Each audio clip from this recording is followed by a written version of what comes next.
ఇన్ని గొట్టాలతో చాలా రోజులు మనం ప్రెస్ మీట్ పెట్టుకుని ఎందుకు ఇన్ని గొట్టాలతో ప్రెస్ మీట్ పెట్టవలసి వచ్చిందంటే మరి రీసెంట్గా పాలకోడేరు గ్రామంలో రాజు కాలువ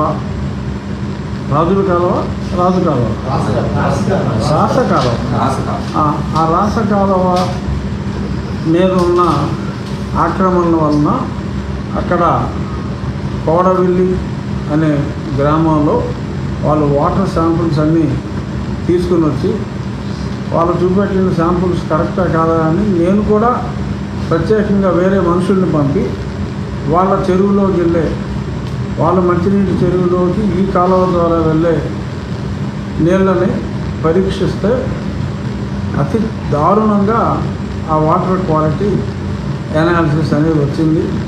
సుమారు 150 గృహాలు వాళ్ళ విసర్జనలన్నీ మరి ఆ కెనాల్లో కలుస్తున్నాయి. కోర్టు డైరెక్షన్స్ కూడా మరి మంచినీటి రక్షణ కోసం ప్రయారిటీ ఉంది. అలాగే కాలువగట్లు, చెరువులు, మంచినీటి చెరువులు వాటి మీద ఆక్రమణలు ఉంటే తొలగించాలి, ఉండకూడదు అని ఉంది. సరే 40 సంవత్సరాల నుంచి ఎందుకు ఉన్నాయంటే అది నాకు తెలియదు. 40 ఏళ్ళ క్రితం నేను ఇక్కడ లేను. నేను ప్రజాప్రతినిధి అయిన ఎంపీగా ప్రజాప్రతినిధి అయిన వెంటనే నన్ను ఢిల్లీకి తరిమేశారు. సో అంచేత ఎందుకు ఇన్నాళ్ళు ఏం పీకారు అని ఎవరన్నా ప్రశ్నిస్తే మరి నన్ను పీకి ఢిల్లీలో పెట్టారు కాబట్టి నేనేమీ చేయలేకపోయాను. ఇప్పుడు ఎప్పుడైతే ఎమ్మెల్యేగా బాధ్యతలు తీసుకున్నానో ఈ ప్రధాన సమస్య అప్పుడు దుంపగడపతో మొదలైంది. ఈ కాలువల గొడవ అక్కడ అంతు చిక్కని మరణం, అంతు చిక్కని వ్యాధులు, ఎవరికి కూడా అర్థం కాని వ్యాధులు అన్నీ వచ్చినప్పుడు ఒక కమిటీ చెప్పింది ఏంటంటే మంచినీటి కలుషితం వలన ఈ ప్రాబ్లమ్స్ అన్నీ వస్తున్నాయి అంటే అప్పుడు బ్యాక్ క్యాల్కులేషన్ చేసుకుంటే ఆకివీడు, ఐబీవరం ఆ రోడ్డు మీద చాలా దారుణంగా అది చిక్కగా తయారై ఆ చెత్త అంతా కూడా ఆ దుంపగడకి వెళ్ళే మంచినీటి కాలువలో కలిసినందువల్ల అని వస్తే యుద్ధ ప్రాతిపదికన అప్పుడు స్టేట్ సబ్జెక్ట్ అయినప్పుడు అప్పటికి ఎప్పటి నుంచో ఉన్నాయి ఆ గృహాలు. వాళ్ళందరికీ పక్కనే ఉన్న తాళ్ళకోడు అంటే అది విలేజ్ అందులోకి వస్తుంది కదా. తాళ్ళకోడులో వాళ్ళందరికీ ఆల్రెడీ అలాట్మెంట్లు ఉన్నాయి. 10-12 మందికి ఇక్కడ కొత్తగా వచ్చిన వారికి, లేకపోతే వారికి కూడా అన్నీ అలాట్ చేసి వాటిని అన్నింటినీ కూడా వాళ్ళు కోర్టుకు వెళ్ళారు. న్యాయస్థానం కూడా ఇటువంటి మంచినీటి కాలువల మీద వీటి మీద ఆక్రమణలు ఉండడానికి వీల్లేదు అని కోర్టు అనుమతి తీసుకున్న తర్వాత వాటిని తీసివేయడం జరిగింది. అలాగా ఆ మంచినీటిని సోర్సెస్ని కాపాడుకునే ప్రయత్నంలో చాలా గ్రామాల్లో కూడా ఈ చెరువుల చుట్టూ ఈ కాలువల మీద ఉన్న ఆక్రమణలను తొలగించడం జరిగింది.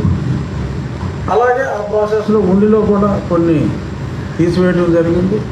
ఆ తీసివేసే క్రమంలోనే ఒక రోడ్డుకి ఆనుకుని ఆ గట్టు మీద సిపిఎం పార్టీ ఆఫీస్ కూడా ఆక్రమణ ఉంటే దాన్ని కూడా 4 నెలలు అయినట్టుంది తీసేసి దాన్ని కూడా తీసివేయడం జరిగింది.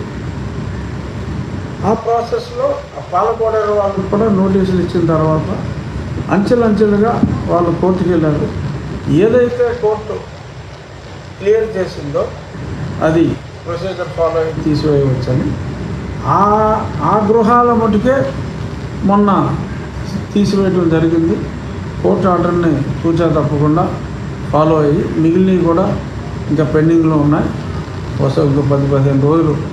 ఏదేమైనా కోర్టు ఆజ్ఞని జవదాటే ప్రసక్తే లేదు. కోర్టుని నిజాలన్నీ చెప్పి సుప్రీంకోర్టు రూలింగ్స్ కూడా చెప్పి ఈ రకంగా ఉన్నాయి కాబట్టి ప్రజల ఆరోగ్యం ముఖ్యం కాబట్టి వీరందరికీ ఆల్టర్నేటివ్ సైట్స్ కూడా ఇచ్చి యాక్చువల్గా సైట్లు ఇవ్వాల్సిన బాధ్యత లేదు.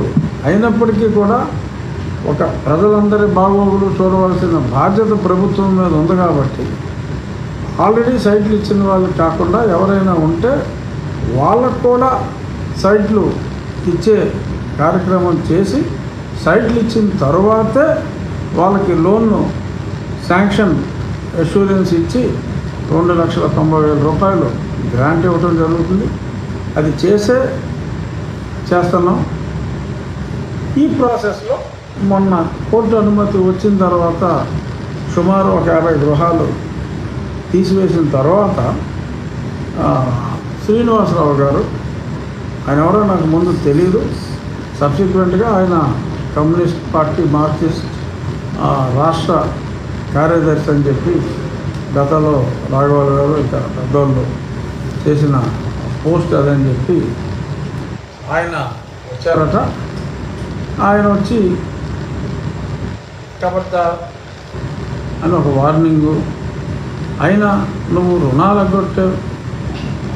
ఎగ్గొట్టి ఈ ఇల్లు తీసే హక్కు నీకు ఎక్కడది అని ఇలాంటి విచిత్రమైన ప్రశ్నలన్నీ వేసి ఏదో నాకేదో 30 రోజులు ఏదో టైం ఏదో ఇస్తానంటే నేను ఎవరే శ్రీనివాసరావు, నాకు శ్రీనివాసరావు ఎవరో తెలియదు, నేను శ్రీనివాసరావు తెలుసో లేదో కూడా నాకు తెలియదు. ఇక్కడ జరిగింది వేరు, అన్ని రూల్స్ ఫాలో అయిన తర్వాత చేయటం జరిగింది. సో దానికి ఇలాగా ఏదో మోకాలకి బోడుగుండికి పొడెట్టినట్టు ఏమా శ్రీనివాసరావు, నేను నా మీద ఏ కేసులు అయితే మోపబడ్డాయో అవన్నీ నా ఎలక్షన్ అఫిడవిట్లో ఉన్నాయి, ప్రజలందరికీ తెలుసు. శ్రీ సాక్షి పేపర్లో ఆ ఎలక్షన్ టైం అంతా ప్రతిరోజు ఒక 1/4 పేజీ నాకు కేటాయించేవాడు. సో అందరికీ తెలిసిన ఆయన నా మీద ఏం ఆపాదించబడ్డాయో, ఎందుకు ఆపాదించబడ్డాయో అన్నీ కూడా అందరికీ చాలా స్పష్టంగా తెలుసు. ఇప్పుడు ఈ ఇల్లు తీసేయటానికి ప్రజల ఆరోగ్యానికి అడ్డంకిగా ఉన్న ఇల్లు తీసేయడానికి, ప్రజల ఆరోగ్యానికి ఏమవదో, అక్కడ ఉంటే ఏమైంది, ఎన్నాళ్ళు ఎంతమంది చచ్చిపోయారు అని ఏ లెక్కలు అని చెప్తున్నట్టున్నారు. బట్ నేను ప్రజల ఆమోదంతో ఇది చేయడం జరిగింది. సరే, వాళ్ళకి అది నచ్చి ఉండకపోవచ్చు. నేను ఈ మాట అన్న తర్వాత మరి శ్రీనివాసరావు గారి స్టేట్మెంట్లు శ్రీ సాక్షి ఛానల్లో బాగా వచ్చినాయి. ఆ తర్వాత ప్రతి గల్లీలో కూడా మరి అక్కడ ఉన్న స్థానిక సిపిఎం పార్టీ నాయకులు ఎవరికాడు వార్నింగ్లు ఇస్తున్నారు. ఖబర్దార్ అని నిన్న ఎవరో బురిడి, ఏంటి ఆ పేరు, బురిడి వాసుదేవరావు, బురిడి ఇంటి పేరేనా, మళ్ళీ అదే బురిడి అన్నానంటారు మళ్ళీ బురిడి వాసుదేవరావు. మరి గతంలో వాళ్ళ ఆఫీస్ కూడా కాలగట్టుకుని ఉంటే అక్కడే ఉంటాడు అనుకుంటాను. ఆయన ఆఫీస్ కదా, బస్ స్టాండ్ ఎదుర్కొన్నాడు. ఓ భీమారావు, సరే. బురిడి వాసుదేవరావు గారు మరి ఆయన కూడా చాలా తీవ్ర స్థాయిలో స్పందించి ఖబర్దార్ అని చెప్పి చాలా గట్టిగా మరి ఆయన నినాదాలు చేయడం జరిగింది. సో ముఖ్యంగా శ్రీనివాసరావు గారు డిమాండ్ ఏంటంటే నేను బేషరతుగా క్షమాపణ చెప్పాలి అని అడిగారు. అంతేనా? మీరు చూసుంటారు కదా. నోరు శుద్ధి చేసుకోవాలి, ఇలాంటి మాటలు డిప్యూటీ స్పీకర్ మాట్లాడడానికి.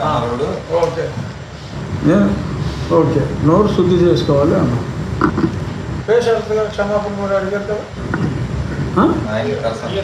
అడిగారు కదా. సో ఈ వివాదం మొదలైంది కామ్రేడ్ శ్రీనివాసరావు గారుతో కాబట్టి ఒక డిప్యూటీ స్పీకర్ స్థాయిలో ఇలా మాట్లాడటం సబబు కాదు అని అతి చక్కటి సూచన ఆయన చేశారు. కాబట్టి మరి సిపిఎం పార్టీ రాష్ట్ర కార్యదర్శిగా ఉండి మరి ఇటువంటి మాటలు ఆయన మాట్లాడటం సబబా? మరి ఆయన హోదా చిన్నదని ఆయన అనుకుంటే నేనేం చేయలేను. సిపిఎం